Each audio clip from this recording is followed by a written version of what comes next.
Once upon a time, in a faraway land, there lived a notorious thief who was known for his cunning ways. He had a reputation for being able to steal anything he wanted without getting caught.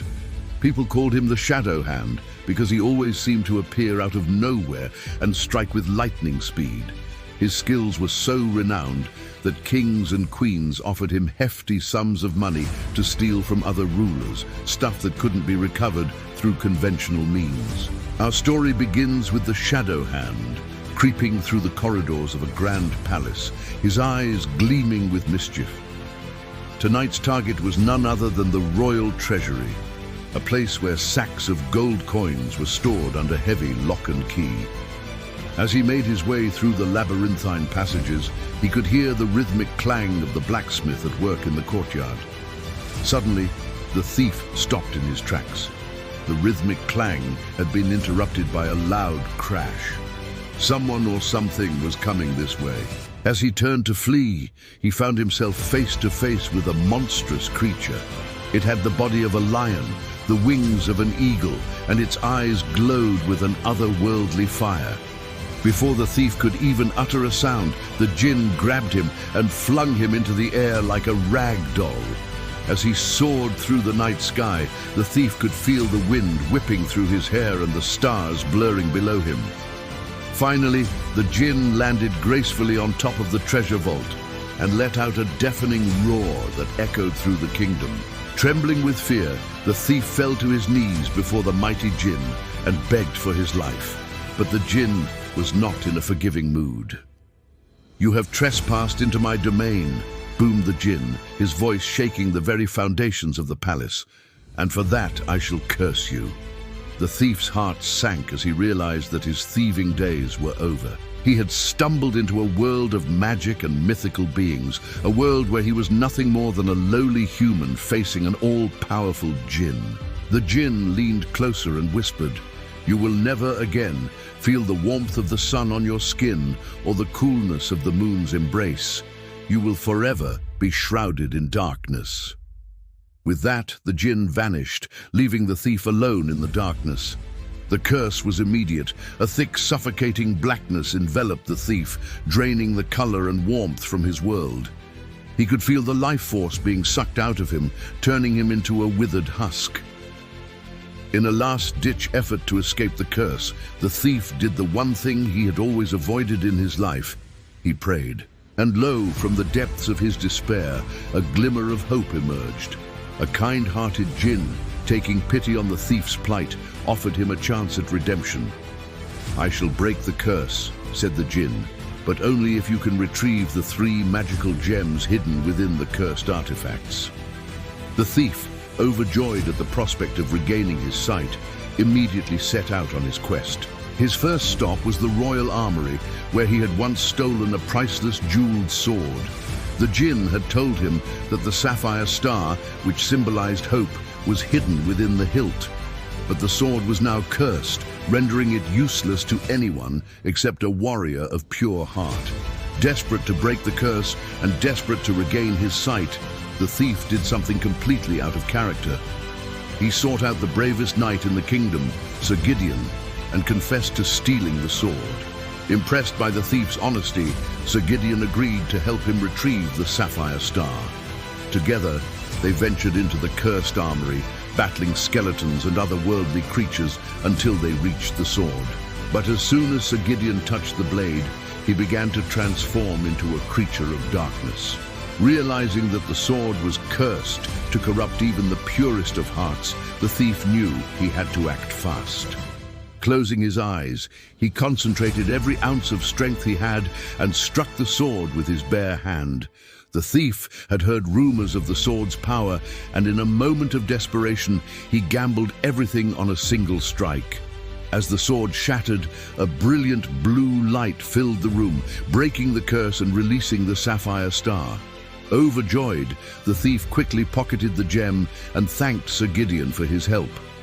The knight, relieved to be free of the sword's influence, returned to the kingdom, unaware that he had just helped break one of the most powerful curses in the land. With the sapphire star in hand, the thief continued his journey, seeking out the next 2 gems needed to break his own curse. His path led him to an ancient temple hidden deep within the Whispering Woods. According to legend, the temple was guarded by a fearsome creature with the head of a lion and the body of a snake. But the thief, armed with the sapphire star, was not afraid. As he approached the temple, the lion snake reared its head and hissed, its eyes glowing with an eerie green light. The thief raised the star high above his head and shouted, "By the power of the sapphire star, I command you to reveal the emerald eye." The lion snake hesitated, sensing the power of the gem, then slithered away, revealing a secret entrance to the temple. Inside, the thief found an altar adorned with intricate carvings, and on it rested a golden chalice. The chalice was said to hold the power to heal any wound, but it was also cursed, causing anyone who drank from it to lose their mind. The thief knew that he couldn't destroy the chalice like he had the sword, so he had to trick the creature guarding it. Disguising himself as a wounded traveler, he stumbled into the temple, hoping to lure the guardian away from the altar. And his plan worked perfectly. The creature, overcome with pity, rushed to his aid, allowing the thief to grab the chalice and escape. Once outside, the thief quickly hid the chalice, knowing that its curse would be difficult to overcome. With 2 of the 3 gems in his possession, the thief felt a renewed sense of hope. All that stood between him and his freedom was the ruby tear, a gem said to be hidden within the ruins of the Crimson Palace.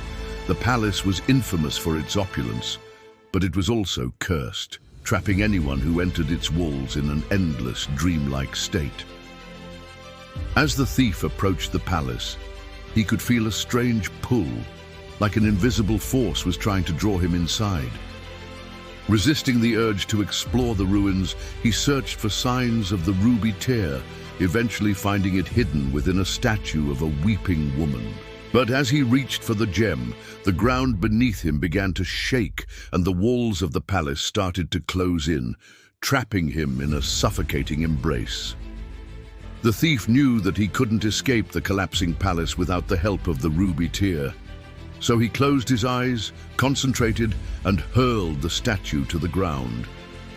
The impact shattered the statue and released the gem, bathing the chamber in a warm red light. As the ceiling crumbled above him, the thief grabbed the ruby tear and stumbled out of the palace, collapsing to his knees. He had retrieved all 3 gems, but now he had to find the Djinn who had cursed him. The thief remembered the Djinn mentioning a hidden oasis deep within the desert, a place where genies and humans could meet. With the ruby tear clutched in his hand, the thief set out across the scorching sands, guided by the setting sun. After days of travel, he finally spotted a shimmering mirage in the distance. And as he approached, he realized it was real. A lush oasis surrounded by towering palm trees and sparkling waterfalls lay before him. In the center of the oasis was a magnificent palace, its walls shimmering with an otherworldly glow. The thief knew this was the place he had been searching for, the home of the genies. Summoning his courage, he stepped through the palace gates and found himself in a vast courtyard. Suddenly, a chorus of voices echoed through the air. Who dares disturb the peace of the genie's realm? Startled, the thief looked around, but he could see no one. Then he noticed 3 figures emerging from behind the palace. They were the genies, each more magnificent and powerful than the last. The sapphire genie glided forward, her eyes blazing with celestial fire. "You have disturbed our slumber," she boomed, "and for that you shall be banished from this realm forever." The emerald genie stepped forward, his gaze piercing like 1,000 suns. "Only a worthy offering can appease our wrath," he said, "an offering of unimaginable power." The thief knew that he wouldn't be able to match the genie's power with force, so he played his final card. He reached into his pocket and pulled out the ruby tear, the last of the 3 gems. As soon as the genies saw the gem, their expressions changed. "The ruby tear," whispered the ruby genie, his voice filled with awe. "So the prophecy is true." The sapphire genie approached the thief and said, You have shown great courage and wisdom in retrieving the 3 gems. For that, we shall break your curse."